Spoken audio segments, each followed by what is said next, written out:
Assalamualaikum warahmatullahi wabarakatuh. Baiklah, pada kesempatan kali ini dalam kegiatan belajar statistik kita akan membahas beberapa konsep yang berkaitan dengan penelitian korelasi. Baiklah, untuk gambaran sederhana dalam penelitian korelasi ini saya mengambil beberapa contoh dan ini based on pada kegiatan penelitian. Baiklah, sebelum kita masuk ke analisis yang fundamental terhadap kegiatan penelitian korelasi ini, saya akan memberikan beberapa gambaran, diantaranya untuk judulnya, Jadi di sini saya mengambil kasuistik terkait dengan hubungan antara penguasaan konsep dasar diferensial dan integral dengan prestasi belajar siswa pada materi kinematika dengan analisis vektor. Jadi para sobat statistik, di sini ada dua variabel. Yang pertama itu berkaitan dengan penguasaan konsep dasar diferensial. Di sini saya blok, saya kasih underline, dan prestasi belajar kinematika dengan analisis vektor. Ini saya underline. Nah, jadi kasuistiknya gimana ini teman-teman mahasiswa? Kenapa kok ini diambil judul penelitian menghubungkan antara penguasaan konsep dasar diferensial dan integral dengan prestasi belajar siswa pada materi kinematika dengan analisis vektor. Ini ketika teman-teman sobat statistik penelitian, tentunya harus ada dasar teoritis atau dasar fenomena atau dasar kasus yang menjadi urgensi kenapa penelitian itu harus dilakukan. Nah, dalam kasus ini, dalam judul penelitian yang saya sajikan dalam kasus yang akan kita analisis ini, konsep dasar diferensial dan integral itu menjadi syarat pemahaman siswa dalam materi kinematika dengan analisis vektor. Mungkin teman-teman sobat statistik yang SMA-nya itu mengambil jurusan IPA tentunya sangat tahu ya, bahwasanya dalam konsep kinematika dengan analisis vektor itu tidak lepas daripada konsep diferensial dan integral. Namun kasusnya ini materi kinematika dengan analisis vektor ini dia masuknya di kurikulumnya itu di awal pembelajaran untuk kelas 2 ya, di kurikulum. Dan penguasaan konsep dasar diferensial dan integral itu disampaikan di kelas 3, sehingga ini menjadi sebuah kasus yang cukup menarik. Materi dasarnya sendiri itu disampaikan di kelas 3, sedangkan konsep dasar ini harus dimiliki oleh siswa kelas 2 seperti itu. Nah, sehingga ini menjadi kasus yang menarik yang perlu kita teliti, di mana untuk penelitian yang paling dasar sendiri itu adalah terkait dengan penelitian korelasi, yaitu melihat hubungannya, apakah memang benar-benar hubungannya itu sangat lemah seperti yang sudah disajikan di tabel ini sangat lemah, sedang, kuat, dan sangat kuat. Nah, dalam kasus ini kita akan melakukan analisis. Nah, sebelum kita melakukan analisis lebih dalam, ada beberapa persamaan yang harus sobat statistik ketahui. Yang pertama itu adalah persamaan korelasi produk momen dari person. Yang kedua itu adalah mencari koefisien determinasinya. Yang ketiga itu adalah menguji hipotesis ya, yaitu di sini saya menggunakan uji Z ya, karena ada beberapa alasan nanti responden yang terlibat dalam penelitian ini relatif banyak sehingga lebih cocoknya itu menggunakan uji Z. Baiklah, setelah sudah mengenal beberapa persamaan yang harus dipahami, itu di sini kita mencoba untuk merumuskan hipotesisnya. Jadi kan dari judul ya, dari judul penelitian hubungan antara penguasaan konsep dasar diferensial dan integral dengan prestasi belajar siswa pada kinematika dengan analisis vektor. Di sini tentunya kita ingin penelitian ini kan penelitian korelasi. Sehingganya apa? Sehingganya dalam hipotesis nihilnya, hipotesis nolnya itu tentunya tidak terdapat hubungan yang signifikan antara penguasaan konsep dasar diferensial dan integral dengan prestasi belajar siswa pada materi kinematika. Artinya ya memang benar-benar tidak ada kaitannya antara variabel independen dan variabel dependen, di mana variabel independennya di sini adalah konsep dasar integral dan variabel dependennya itu adalah atau yang dipengaruhi itu adalah prestasi belajar siswa pada kinematika dengan analisis vektor. Jadi kita rumuskan kesemuanya ini berdasarkan judul, dan judul itu harus didasarkan dengan teori. Baiklah, setelah sedikit mengenal daripada persamaan untuk penelitian korelasi, di sini coba kita melihat sajian data dulu. Jadi sobat statistik ini juga harus paham ya, harus paham terkait dengan data, sumber data yang akan kita ambil. Nah, di sini ini memang benar-benar saya sajikan dari data mentahnya ya. Artinya dari mereka mengerjakan soal terkait dengan konsep dasar diferensial dan integral yang itu sebanyak 20 soal, dan di sini ada juga disajikan skor daripada prestasi belajar siswa pada materi kinematika dengan analisis vektor, di mana soalnya pun juga 20. Baiklah, jadi di sini sudah ada nilainya, namun sobat statistik, kita akan menganalisis memang benar-benar dari dasar dan sumber data yang primernya seperti itu ya. Baiklah, kita mulai. Jadi ini respondennya itu ada sekitar 110 ya. Ada sekitar 110 dan di sini kita sudah ketahui, kita harus mengecek dulu ini apakah jumlah skornya memang 14. Kalau di Excel tentunya sobat statistik mengetahui untuk rumus penjumlahan yaitu sama dengan sum ya, jumlah dari item soal nomor 1 sampai item soal nomor 20. Coba kita enter 14 tadi ya. Nah, terus ketika nilainya berapa? Berarti kan di sini untuk nilai itu sama dengan buka kurung jumlah skornya dibagi dengan skor maksimal. Skor maksimalnya berapa? Kalau soalnya itu 20, karena ini kan soalnya yang digunakan dalam sampel ini itu adalah soal pilihan ganda karena 0101. Jadi kalau benar 1, kalau salah ya 0 seperti itu. Nah, baiklah. Karena soalnya ada 20, berarti skor maksimal tentunya adalah 20 jadi skor yang didapat dibagi dengan skor maksimal tentunya dikali dengan 100 seperti itu, dan tentunya kita sudah mendapatkan nilainya. Oke, biasakan di belakang koma itu ada 2 angka. Baiklah, kita copy, kita paste sampai responden terakhir seperti itu. Baiklah, langsung pun ini sama, berarti kita ini jadi enaknya di Excel itu adalah ketika kita sudah memasukkan atau menginputkan rumus. Nah, jika polanya sama, itu kita tinggal mengcopy paste saja. Baiklah, coba kita lihat jumlah skornya adalah 14, kita paste di sini. Coba belum apa ya. Baiklah, kita copy, kita paste di sini.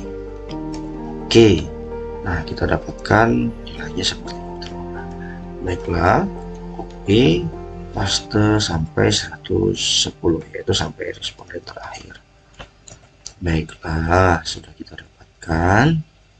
Nah, berarti kita tidak perlu menampilkan data sekornya, tapi yang kita butuhkan hanya nilai daripada variabel X dan nilai daripada variabel Y ya, atau variabel dependennya. Nah, langsung saja kita buatkan. Oke, kita buatkan di sini untuk pola datanya. Baiklah, nah ini kita rapikan, oke, sudah. Nah, terus kita buat di sini ya, ini adalah X ya, variabel X, jangan lupa. Terus ini adalah variabel Y ya, variabel. Oke, baiklah, berarti yang kita kopikan itu apa teman-teman sobat statistik? Yang kita kopikan tentunya adalah nilai ini ya, nilai ini. Ingat, jangan tertukar ya antara variabel X dan variabel Y. Baiklah, kita copy sampai bawah ya, oke, sampai bawah kita copy, kita paste. Tapi pastenya sobat statistik, kalau seumpamanya langsung kita Ctrl V seperti itu tidak bisa. Tentunya kita harus paste value saja, angkanya saja, hasilnya saja. Oke, selanjutnya untuk kini nilai variabel dependennya kita copy dan kita paste di sini. Baik, paste value-nya. Oke, kita buat supaya lebih rapi di sini. Baiklah, kita buat warna yang sama. Kita tentukan kondisi untuk seperti ini. Baiklah, oke, terus ini sudah kita dapat nih pola datanya, sumber datanya. Berarti langkah pertama yang kita gunakan bersamanya ya tepat, yaitu adalah persamaan korelasi produk momen dari person. Nah, jadi sobat statistik kalau menulis persamaan tentunya harus tahu ya, karena ini adalah sigma, berarti kita harus patuh terhadap penulisan notasi sigma. Baiklah, kita paste di sini dulu supaya kita tahu perhitungan apa saja yang harus kita tentukan seperti itu ya. Baiklah, di sini Bapak perhatikan dari persamaan ini n-nya tentunya kita sudah tahu bersama, yaitu adalah 110. Terus oke, di sini ada satu trik yang teman-teman harus ketahui, Bapak saya di sini saya bagikan, yaitu untuk scroll ke bawah sampai ke bawah benar, itu tinggal di keyboardnya sobat statistik itu bisa pencet kontrol dulu, terus pencet panah ke bawah, nanti dia akan menunjukkan ke arah yang paling bawah sendiri. Oke, baiklah, langsung saja kita mulai mengisikan. Di bagian pertama di sini sobat statistik itu diminta untuk hasil perkalian antara X dan Y, variabel X dan variabel Y. Tentunya di sini kita buat folder dulu ya. Oke, berarti di sini X dikali Y. Perhatikan di Excel itu kali itu tanda bintang. Nanti dipencet shift terus dipencet angka 8 ya. Nah, dia akan muncul seperti itu. Terus ini X sudah ada, Y sudah ada, terus X kuadrat. Nanti di sini kita buat X kuadrat. X, nah di Excel untuk kuadrat itu adalah tanda topi ya, atau dipencet shift terus pencet 6 kuadrat seperti ini. Ini bacanya X pangkat 2 seperti itu. Oke, selanjutnya untuk yang Y, berarti di sini Y kuadrat ya. Ini langsung saja berarti Y pangkat 2 seperti itu.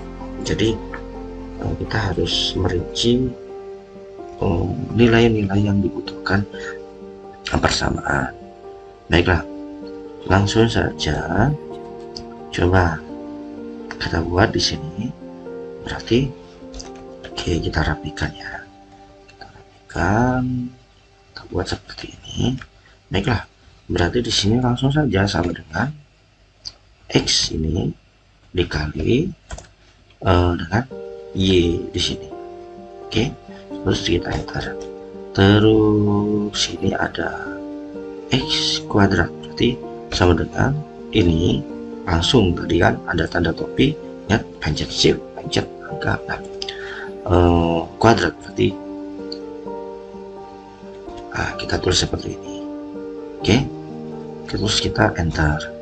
Nah, terus yang Y kuadrat, oke, Y kuadrat ini kan antara X dan Y itu kan selnya itu bersampingan tuh, berarti kita copy saja, kita paste di sini. Nah, coba kita lihat persamaannya, sama gitu ya. Baiklah, kesemuanya sudah kita isi, coba kita copy, kita paste sampai kepada responden 110. Oke, kita paste. Oke, kita sudah dapatkan.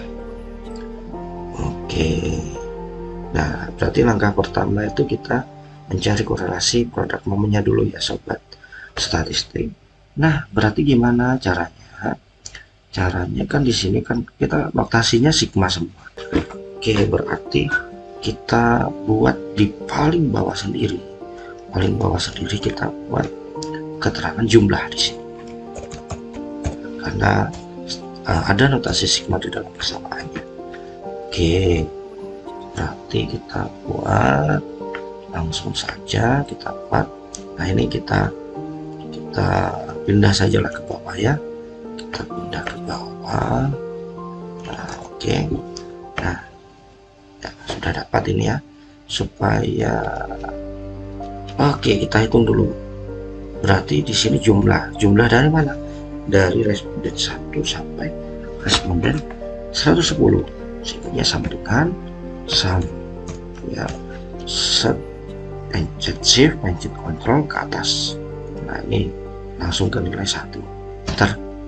Oke, terus kita tinggal copy saja. Nah, ini adalah penjumlahan pada pola yang sama. Oh, kenapa ini kok ada tanda pagar-pagar seperti ini? Artinya membutuhkan space ruang. Kita klik 2 kali di bagian pembatas dari selnya ya. Nah, kita sudah dapatkan nilai-nilainya. Oke, nah baru nilai-nilai ini sobat statistik itu akan kita analisis supaya memudahkan. Di sini kita copy paste dulu di sini supaya kita tidak tertukar mana sih yang E, mana sih yang Y ya. Nah, oke, kita rapikan dulu seperti itu. Oke, lanjut. Nah, nanti di sini langkah pertama di dalam penelitian korelasi yang kita cari itu adalah koefisien korelasi yang bisa kita hitung dengan koefisien korelasi produk momen dari persamaan. Baiklah, berarti R, X, Y. Nah, ini nampaknya besar sekali ini. Nah, kita buat di sini 8 saja supaya dia menjadi kondisi dia ada kayak di bawah seperti itu ya. Oke, baiklah, langsung saja kita mulai untuk mencari koefisien korelasinya. Oke, baiklah, langsung saja kita sudah ketahui bersama N-nya itu adalah berapa? 110. Oke, berarti kita kalau lihat dari polanya di sini sobat statistik bisa lihat ini ada dua pola perhitungan ya.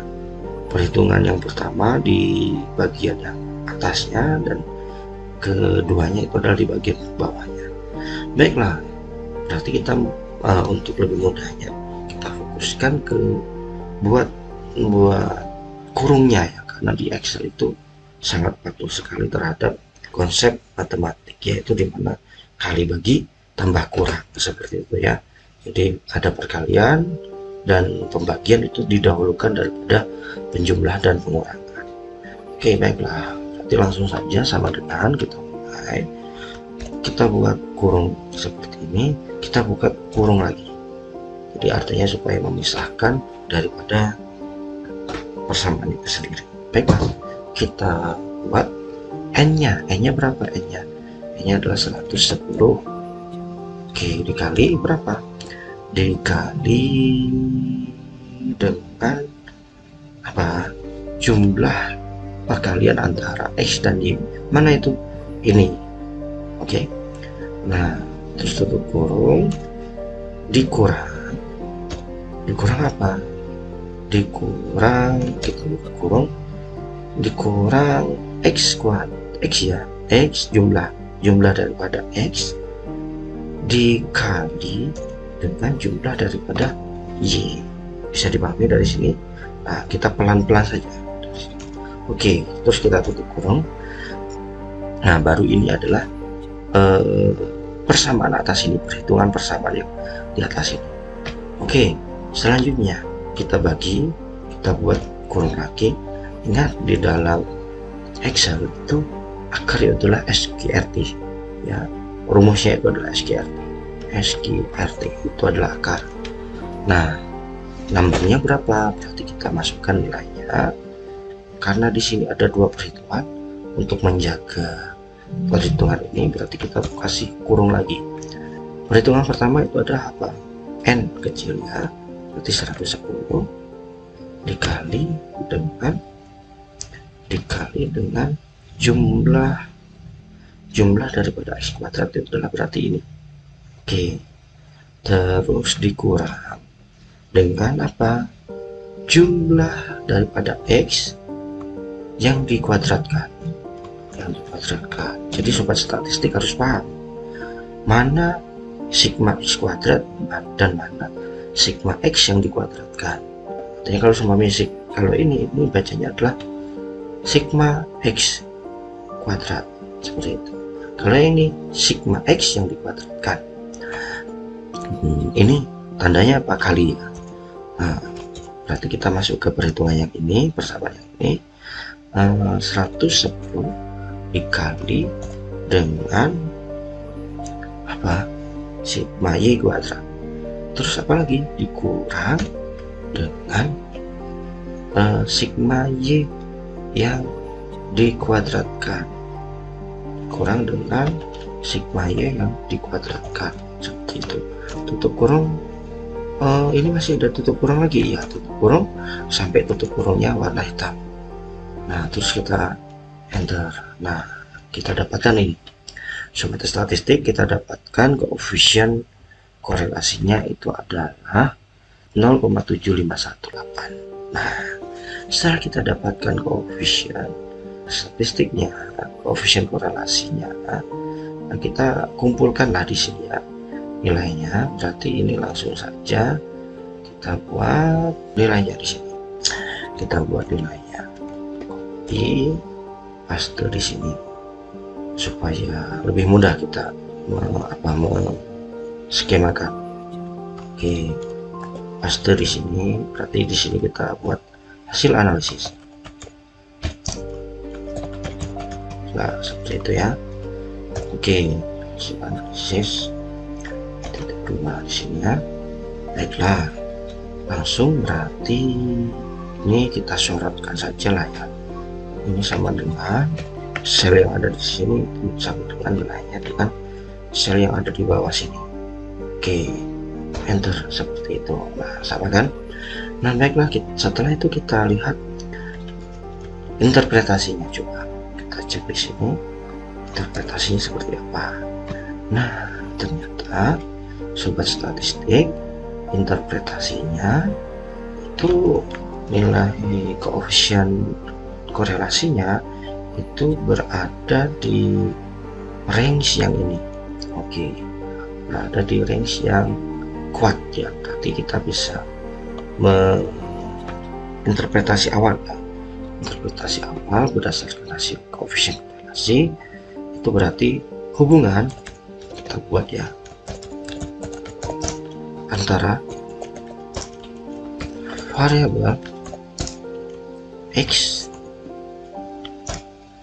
dengan variabel Y itu sangat kuat diinterpretasikan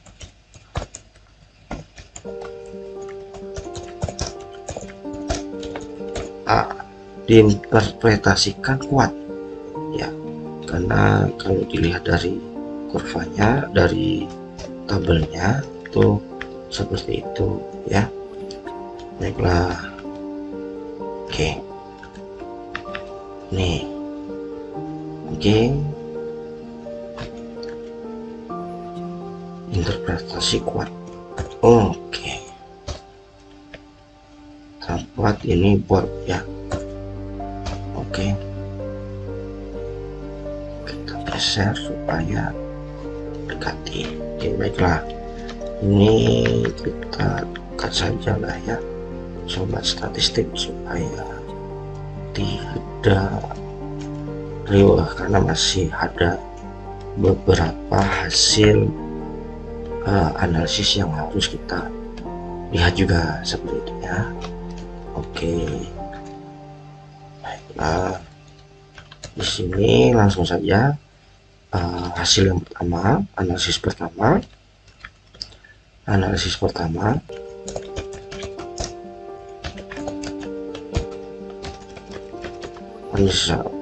itu oke, kita sudah dapatkan ini ya. Terus analisis yang kedua itu terkait dengan mencari koefisien determinasi ya.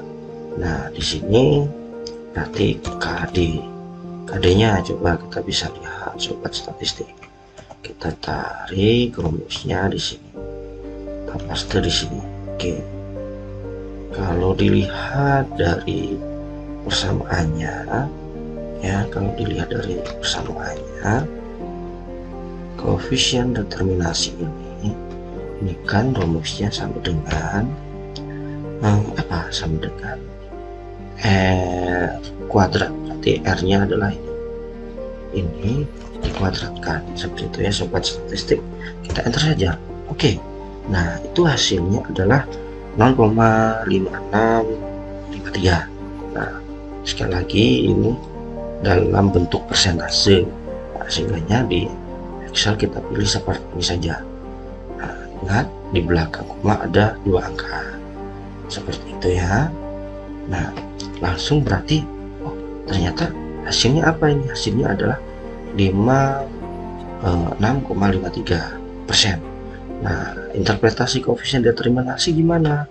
Nah, kita melihat dari sini yang sudah kita sajikan di awal, bahwasanya koefisien determinasi itu adalah persentase ya variabel independen terhadap variabel dependen. Nah, coba kita pahami, kita cermati dari kalimat ini. Coba kita buat di sini interpretasinya. Coba kita lihat ya.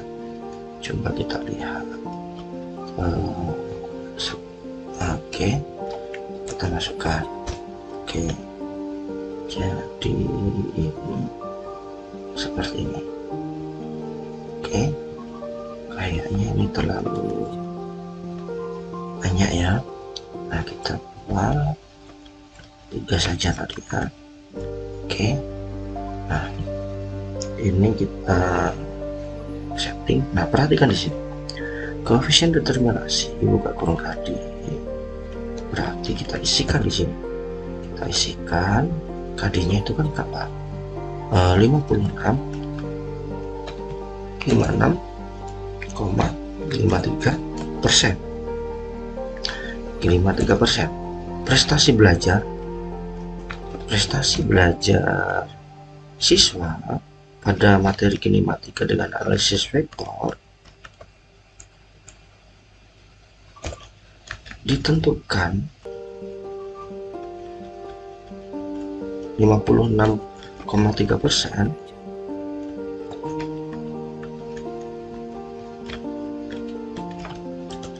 ditentukan oleh penguasaan siswa terhadap konsep dasar diferensial dan integral ya. Jadi cukup besar ini ya, 56%, 56% lebih ya. Sedangkan nah sisanya berapa ini? Berarti kita lihat sisanya itu adalah berarti sama dengan 1 dikurang ini. Oke, berarti 43,447% itu ditentukan oleh faktor lain. Nah, jadi interpretasinya seperti itu ya, sobat statistik, untuk menginterpretasikan hasil daripada perhitungan koefisien determinasi.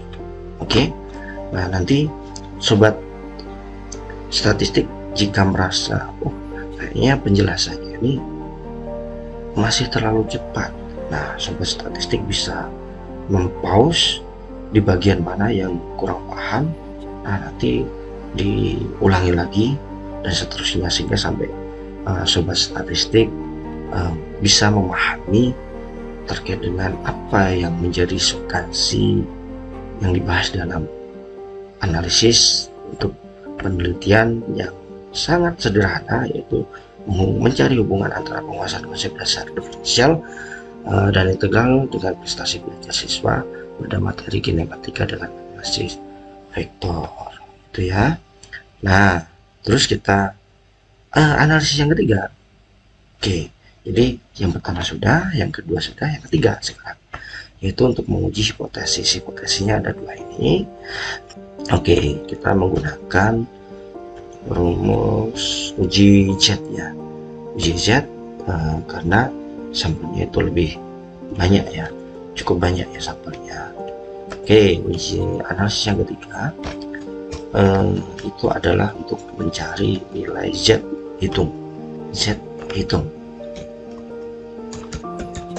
Oke, caranya gimana? Di sini ada persamaannya, ini Z hitung, rumusnya adalah Z sama dengan koefisien korelasi dibagi dengan 1 per akar dibagi dengan akar n-1, jumlah daripada keseluruhan mahasiswa atau keseluruhan responden dikurang 1. Oke, baiklah, langsung saja kita hitung. Di sini sama dengan berarti kita buat buka kurung saja ya supaya lebih aman. Ini dibagi dengan apa? Dibagi dengan 1. Oke, kita kasih kurung 1 dibagi dengan SQRT. Ingat, SQRT itu apa? Akar ya, akar daripada 110 dikurang 1 berarti 109 itu ya, 109. Jadi langsung bisa kita tulis saja seperti itu. Berarti kita dapatkan nilainya adalah ini. Oke, nah jangan lupa itu di belakang koma kalau perhitungan seperti ini ada angka. Nah, berarti ini adalah Z hitungnya. Oke, nah setelah kita dapat Z hitung, teman-teman mahasiswa bisa mencari Z tabelnya. Nah, pada penelitian ini kriteria untuk Z tabelnya itu bisa kita gunakan. Nah, perhatikan ini cukup menarik ya. Ini Z tabelnya itu bisa dicari di tabel 0,05 dengan di sini ada buka kurung 0,05 dikali dengan alfa. Alfa itu nilai signifikansi. Nah, di sini alfanya itu adalah 0,2% ya. Nah, sehingga di sini ketika dilakukan perhitungan nilai Z tabelnya itu didapatkan untuk bisa dilihat di Z tabel 0,4879. Nah, nanti sobat statistik bisa mencari untuk bagaimana men-searching di internet bagaimana mencari Z tabel tentunya cukup mudah ya untuk mencari Z tabel. Nah, sehingganya di sini kita bisa melihatnya seperti itu ya, melihat pada grafik penerimaan dan penolakan uji hipotesis. Nah, di sini sobat statistik harus memahami beberapa makna. Jadi kita dapat Z hitungnya adalah ini, Z tabelnya. Oke, kita copy paste dulu di sini ya. Itu Z tabelnya adalah 2,24 sekian gitu ya.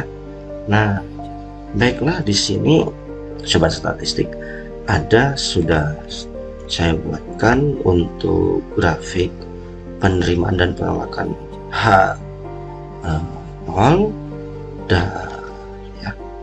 Oke, sebentar, di sini saya rapikan dulu supaya sobat statistik tidak bingung. Sebentar. Oke, di sini ya. Oke, nah, ini kayaknya sampai sini saja ya. Oke, nah, pas. Baiklah, langsung kita kaji. Nah, ini dia untuk grafik penerimaan dan penolakan uji hipotesisnya. Ini saya menggunakan uji dua pihak, artinya pihak kiri dan pihak kanan kita melakukan uji seperti itu, supaya nanti kalau seumpamanya kita menghitung kok nilai Z hitungnya itu adalah negatif, kita bisa menarik kesimpulan juga dari grafik penolakan atau penerimaan hipotesis ini. Nah, baiklah, di sini kan kita sudah melihat Z tabelnya. Ini perhatikan, Z tabelnya ada di sini, ya, kalau bagian kiri itu berarti ada nilainya negatif. Untuk bagian kanan, untuk uji pihak kanan itu adalah baiknya positif. Nah, perhatikan di sini, berarti ini adalah min 2,24. Nah, berarti di sini ini adalah Z tabelnya, ini juga Z tabelnya positif. Nah, untuk Z hitungnya ada di sini ya. Ini perhatikan ada dua daerah ini ya sobat statistik. Daerah yang tidak diarsir ini adalah daerah penerimaan H0. Nah, kalau seumpamanya sobat statistik itu kok Z hitungnya itu misalkan nih 1,25, berarti itu adanya di sini. Berarti ada di depan daripada Z tabel. Ini pun kalau seumpamanya nilainya 1,25 min 1,25 berarti ada di sini. Nah, artinya apa? Artinya nanti yang diterima itu adalah hipotesis nolnya atau hipotesis observasinya HO atau H0 seperti itu. Tapi kalau seumpamanya itu nilainya dia lebih besar, berarti itu dia berada di daerah penolakan H0. Berarti nanti yang diterima itu adalah alternatif seperti itu. Nah, oke, sehingganya kalau dari hasil analisis ini berarti kita dapatkan Z hitungnya berapa? Z hitungnya kita dapatkan adalah 7,8 berapa? 495 seperti itu. Nah, di sini ini salah nulis, ini hanya mencontohkan saja. Oke, nah yang benar adalah ini.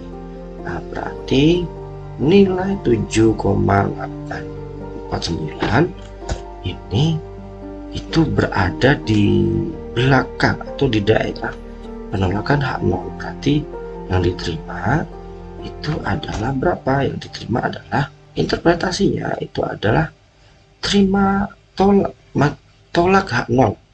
Ini tolak H0. Oke, dan terima HA. Diterima HA. HA-nya ini. HA-nya diterima. Oke. Berarti artinya apa, sobat statistik? Artinya ada hubungan yang signifikan antara variabel, dua variabel, yaitu variabel independen dan variabel dependen. Seperti itu ya sobat statistik. Nah, jadi nanti kalau sobat statistik menemukan atau arah penelitiannya itu terkait dengan penelitian korelasi, minimal tiga analisis ini tidak terlewatkan. Kalau seumpamanya ada analisis lagi, yaitu ada analisis regresi linear, nanti ada di ujian hitung itu juga bisa nanti ada tambahan informasi. Namun ketiga analisis ini tentunya tidak boleh dilewatkan oleh sobat statistik. Jadi analisis pertama analisis koefisien korelasi, analisis kedua analisis koefisien determinasi, dan analisis ketiga itu adalah menguji signifikansi, uji hipotesisnya. Oke, saya rasa cukup ya untuk pembelajaran kita di penelitian dasar ini. Ya, sangat simpel. Nanti akan kita lanjutkan ke analisis statistik yang lebih seru lagi, lebih kompleks lagi, dan lebih gamblang lagi. Contoh realnya seperti apa. Oke, semoga apa yang kita kaji hari ini menjadi ilmu yang bermanfaat. Dari saya akhiri. Assalamualaikum warahmatullahi wabarakatuh.